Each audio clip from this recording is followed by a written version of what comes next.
एक बार मीनवाइल आप लेकर आइए एशिया और गिफ्ट निफ्टी। आई थिंक जिस तरीके से एशिया में तेज़ी आ रही है एकदम से, और जिस तरीके से अब गिफ्ट निफ्टी उसको लैच ऑन कर रहा है, फायर करेंगे क्या भाई एक बार? हाँ, ये देखिए, ये इस समय 2% कोरियन मार्केट ऊपर हो गई है और स्टेट्स भी ऊपर है, और अब गिफ्ट निफ्टी 75 पॉइंट ऊपर हो गया, 26,073। तो वो जो लेवल में मेंशन कर रहा था 26,066, उसके ऊपर लग रहा है शुरुआत हो जाएगी। अगर वो हो गया तो फिर वो 26,128 आई थिंक पहले 10-15 मिनट में आ जाना चाहिए, जिस तरीके से सेटअप बन रहा है।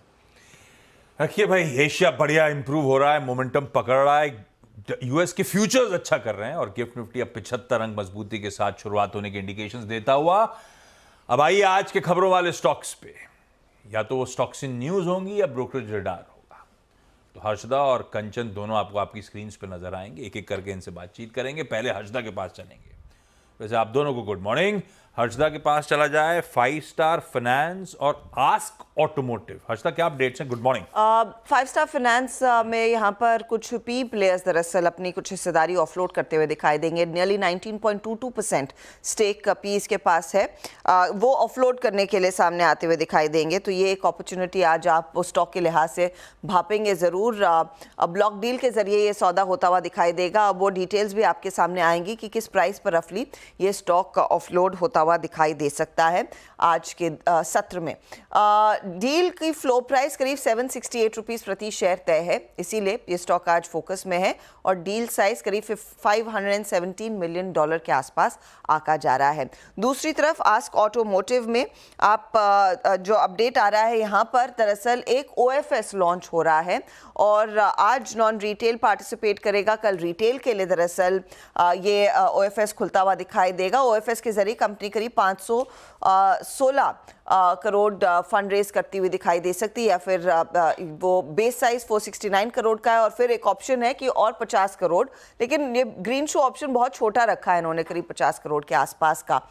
जो फ्लो प्राइस तय की गई है वो करीब 433 रुपए प्रति शेयर है, इसीलिए ये स्टॉक आज रेडार पर। लेकिन ध्यान रखिएगा, कल 467 पर ये स्टॉक जाकर टिका था, तो भाव से कल की क्लोजिंग प्राइस से करीब 7% के डिस्काउंट पर ये ऑफर फॉर सेल आ रहा है। तो 5 स्टार में आवासी एक्सक्लूसिव कहती है, हो सकता है कुछ प्रोमिनेंट पी प्लेयर्स एक बड़ा हिस्सा आज बेचने जा रहे हैं। और दूसरी तरफ आस्क ऑटोमोटिव, जहां पे इस कंपनी के प्रमोटर 6% के आसपास की हिस्सेदारी OFS के थ्रू बेच रहे हैं। तो आज नॉन रिटेल के लिए, कल रिटेल के लिए OFS का डे 2। देखते हैं किस तरह के रिएक्शंस आएंगे, इन पे क्या व्यू लूंगा। खुलने देते हैं, उसके बाद एक्सपर्ट्स के साथ इन स्टॉक्स पे चर्चा। लेकिन दूसरा इंपॉर्टेंट, इन दोनों के अलावा टाटा मोटर्स, वैसे ऑटो एज अ स्पेस क्यों, हर्षद से जान लेंगे। लेकिन चार्ट्स पे टटोल के रखिए टाटा मोटर्स को। एक काम करिए बहेती साहब, आप देखो टाटा मोटर्स को। हर्षदा, क्या अपडेट्स? टाटा मोटर्स के लिए कंपनी की तरफ से अपडेट आया है कि कंपनी की जो जैगुआर लैंड रोवर है, उस बिजनेस में कंपनी करीब 500 मिलियन पाउंड्स का खर्च करती हुई दिखाई देगी। बेसिकली इनका एक प्लांट है यूके में, वहां पर रीटूलिंग की तैयारी होती हुई दिखाई देगी इलेक्ट्रिक SUVs के लिए, इसीलिए वो 500 मिलियन पाउंड का इन्वेस्टमेंट आता हुआ दिखाई देगा। इवेंचुअली इस पर्टिकुलर फैक्ट्री से जो हेलवुड यूके में है, सिर्फ EVs ही बनती हुई दिखाई देगी, तो उस तरफ कंपनी बेसिकली अपना इन्वेस्टमेंट भी बढ़ा रही है। कंपनी ने यहाँ पर करीब 250 मिलियन पाउंड का पहले ही इन्वेस्टमेंट किया हुआ है। ये बेसिकली इन्वेस्टमेंट आ रहा है JLR की जो कमिटमेंट है अपनी री इमेजिन स्ट्रैटेजी में, जहाँ पर वो प्राइमरीली 2030 तक JLR के सारे ब्रांड्स को इलेक्ट्रिक ब्रांड्स में कन्वर्ट करना चाहते हैं। उस तरफ कंपनी की ये पहल बनती दिखाई दे रही है, इसीलिए वो स्टॉक का फोकस में रखेंगे। दूसरा अपडेट आ रहा है, दरअसल कर्नाटका राज्य ने प्रपोजल दिया है कि आगे चलकर अगले 5 सालों के लिए इलेक्ट्रिक मोबिलिटी पर जोर देना चाहते हैं। तो उस प्रपोजल में कंपनी ने सरकार ये तैयारी कर रही है कि बेसिकली जो सारी इलेक्ट्रिक और स्ट्रॉन्ग हाइब्रिड इलेक्ट्रिक व्हीकल्स हैं अंडर 25 लाख रुपए, उन पर फोकस किया जाए। टाटा मोटर्स, M&M, मारुति, ये सब आप रेडार पर रखेंगे। EV पर जोर है, हाइब्रिड पर भी जोर दिया जा रहा है। और यूपी सरकार के बाद कर्नाटका दूसरी स्टेट गवर्नमेंट होगी जो इस तरह की तैयारी कर रही है। तो कंसेशंस दिए जाएंगे, इन्वेस्टमेंट के लिए भी कंसेशंस आते हुए दिखाई देंगे, और एक आम ग्राहक को भी कंसेशन देने की तैयारी है। वो अप्रूवल आना बाकी है, लेकिन आइदर वेज इस खबर से आपको याद होगा जब यूपी ने इस तरह का स्टांस लिया था, स्टॉक्स में एक्शन था। आज वैसे भी टाटा मोटर्स रेडार पर रहेगा, वो हेलवुड की डेवलपमेंट को लेकर। दो खबरें हैं, दोनों अच्छी हैं टाटा मोटर्स के लिहाज से, इसलिए रेडार पे, लेकिन ठंडा पड़ा है ऊपर से ये स्टॉक, टसल ज्यादा है। बहती साहब तेजी करोगे क्या? जी आशीष जी, एज अ पूरा स्पेस काफी अच्छा लग रहा है। मैंने हाईएस्ट एवर क्लोज दिया है, और टाटा मोटर्स की अगर मैं बात करूं तो यहाँ एक परफेक्ट कॉन्ट्रा ट्रेड सेटअप मिल रहा है। स्टॉक काफी प्रेशर में है, 220 डेमा से नीचे है, लेकिन एग्जैक्ट 200 डेमा के पास में सपोर्ट ले रहा है। और हमें लग रहा है कि यहाँ पे risk reward point of view से काफी फेवरेबल है। जो अभी का रिसेंट स्विंग लो है 950 का, वहाँ एक स्टॉप लॉस लगाकर खरीदारी करने की सलाह रहेगी। थोड़ा सा पोजिशनली रखना पड़ेगा, 15 दिन तक का, 10 से 15 दिन तक का ट्रेड टाइम देना पड़ेगा। हमें लगता है इसमें वापस 1050 तक का जोन देखने मिल सकता है। ओके, रखिए टाटा मोटर्स को रडार पे, बाकी ऑटो प्लेयर्स को रडार पे, क्योंकि हाइब्रिड पे भी है और ईवीज पे भी। तो हाइब्रिड के चलते मारुति रडार पे आ जाएगा। ईवी से याद आया, ओला इलेक्ट्रिक पे सनी जी आप लोग का हाउस व्यू क्या है? अब इसने 150 से अब ठंडा पड़ता ही चले जा रहा है, 100 लेवल्स के आसपास अब कंसोलिडेट कर रहा है। आप लोग बायर हो क्या ओला इलेक्ट्रिक पे या नहीं? आई थिंक ओला इलेक्ट्रिक में जो दोनों ट्रिगर है, एक launch of motorcycle and at the same time जो इनकी इन हाउस जो बैटरी की जो टेक्नोलॉजी है, जिसका इंटीग्रेशन ये करने वाले हैं, जिसके चलते मार्जिन एक्सपेंशन होगा, वो पोस्ट जैन होगा।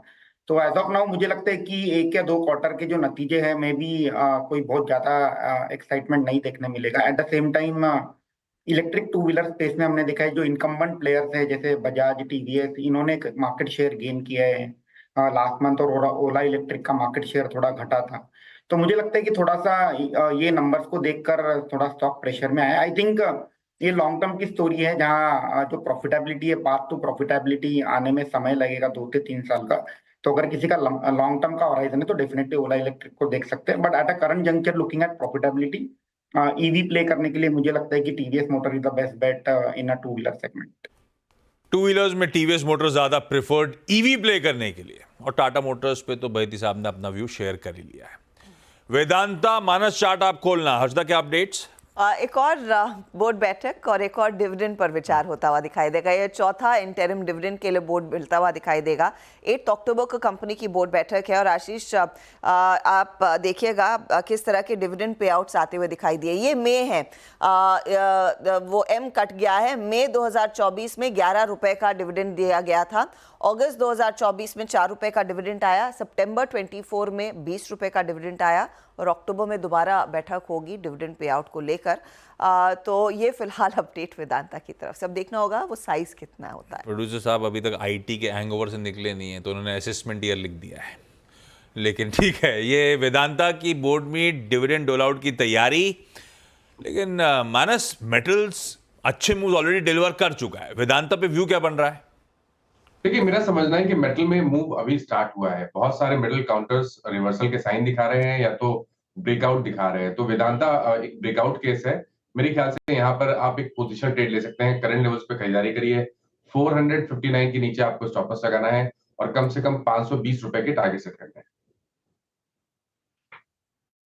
है। वेदांता पे ये व्यू। चलिए अब जरा कंचन के पास चलते हैं और जान लेते हैं आज क्या लेकर आई हैं ये, कौन सी ब्रोकरेजेस, कौन कौन से स्टॉक्स रडार पे और क्या कहा जा रहा है। जी, सबसे पहले बात करते हैं सिटी की। ट्रेंड पे खरीदारी की राय है, और जो लक्ष्य बढ़ा के कर दिया है वो कर दिया है 9,250 का, यानी कि करंट मार्केट प्राइस से हमें 20 से 25% का अपसाइड देखने को मिल सकता है।